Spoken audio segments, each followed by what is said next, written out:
From the best-selling romantic novel, Love makes the world go round. Somewhere out there, meron daw someone na meant for you.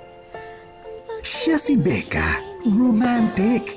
Ano sa Japanese? Ang pangit. Kamo. Corny mo, ha? Joke lang. Maganda ka nga. At siya si Nico, ang kanyang Prince Charming. I love you. Love you times infinity plus one. Harutan. Pero paano kung ang kanilang love story hindi happy ending? Break na tayo. Ayoko na. Sabi mo mahal mo ako. Dati yun. Pwede magbago. Para maging happy, gumawa ng sariling love story. Ang buhay nila ay buhay ko.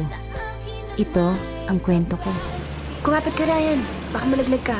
Hindi ko na kailangan kumapit. Nahulog na naman ako eh. Nahulog na ako sa'yo. Ano sabi mo?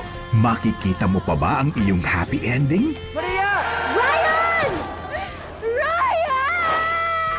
Pwede mo bang i-rethink yung ending ng storya mo? Masyadong malungkot eh. Huwag kayong umasa sa happy ending.